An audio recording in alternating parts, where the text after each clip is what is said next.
It is Wednesday, folks, so back to our backbench battle with Labor MP Julian Hill and the Liberal MP Keith Wallahan out of Canberra. It is timely that we've got a couple of Victorians on the program this morning, gentlemen, given the emergency that's gripping the state today. So, Keith, I'll start with you. 500,000 homes without power. Is it old infrastructure, or is this just what happens when it's caught in the line of fire? I think with all of these things, we've got to do a proper analysis of what happened. Can I just say my thoughts are with those who are immediately affected, and particularly the firefighters who've been involved in this. I understand there was 5 CFA volunteers who had a blowover. I hope they're okay. And it just reminds us all as Victorians how precious our CFA volunteers are and how grateful we are to have them. I think we need to look at the reliability and the resilience of the Victorian energy grid. This is a wake-up call for Victorians and for us here in this place. There is a transition occurring, but is it being done in a way that respects the needs that are here now? And I think we need to do our homework on that. Okay, we'll come back to that. But Julian, I want to get your thoughts on what Keith was just saying. The Victorian grid, is it vulnerable? Does this prove it? Oh, well, I'd echo Keith's concern for those affected. There's large swathes of my community that lost power last night in southeast Melbourne, including my office. Actually, the phones were down and the staff. Cars are still there because they couldn't get the gate open to even get their vehicles out, and that was true for many businesses across Dandenong and the region. I'd also send thoughts to the first responders, but also the people out there battling the heat, trying to repair the grid. The scenes that we saw yesterday was a toxic combination, if you like, of storms, of heat waves and bushfires. But those photos of those huge high voltage power line towers knocked down are stunning. I mean, they're stunning visual images, but they show the scale of the destruction of the storms. Unfortunately, this is exactly what scientists have been predicting with accelerating climate change, that we will see more and more of these combination of weather events. So is the state doing enough? And back to that question, how vulnerable is the Victorian grid? Well, I think, as Keith rightly observed, we need to take time, firstly, to restore the power.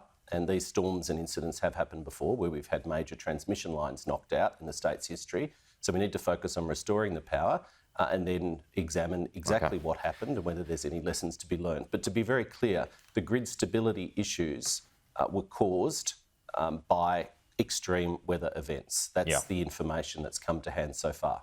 Yeah. So what do you want to see change? Before we move on, Keith, well, you just sort of, you hinted at this in your first response, the way forward here. I think the way forward is to recognise what are the sources of power that are reliable now. And in particular, we've seen that gas plays a crucial role in that bridge between coal and renewables. Renewables aren't quite at the scale and the reliability that Victorians and Australians need right now. And gas plays a crucial role. And what we've seen again and again is this demonising of gas. It's an important fuel source, particularly for energy, particularly in Victoria. Victoria relies on coal source power more than any other state in the country. And gas is very important. And that's a key initial lesson from this. Okay, let's get to the other. The big federal issue at the moment is the detainees. Julian, back to you. Just as you started getting some momentum, comes the detention saga again. Is Andrew Giles a drag on your party at the moment? What we've seen in the Parliament in the last couple of days is frankly bizarre. It's always telling what they don't want to talk about. We've had no questions on Labor's tax cuts, no questions on cost of living relief, no questions on wage rises, the best wage rises for the last 15 years. Andrew Giles is someone I've known since I was 19.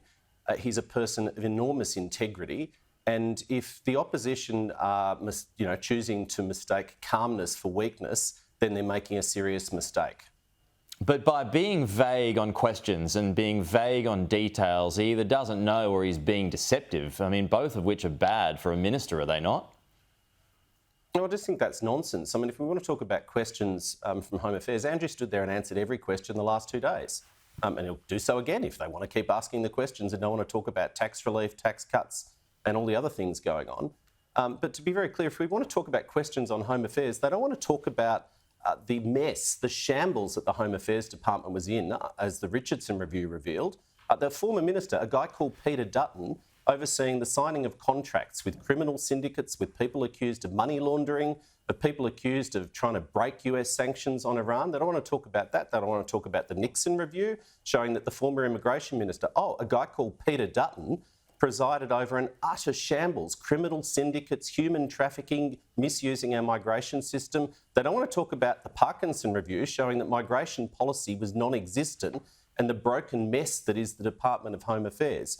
I mean, this is an attempt at a distraction. What the documents, which the opposition is salivating over from Senate estimates revealed, is the government's utterly relentless focus on community safety in responding to a decision of the High Court. And I'll just finish on that point. I'll say it slowly. Keith was a barrister. He was a gun for hire before he was in the Parliament. High Court of Australia. I mean, is the opposition actually seriously suggesting that any Australian government should not follow the decision of the High Court? It's the Even though there was a foundation of warning. the rule of law in our country.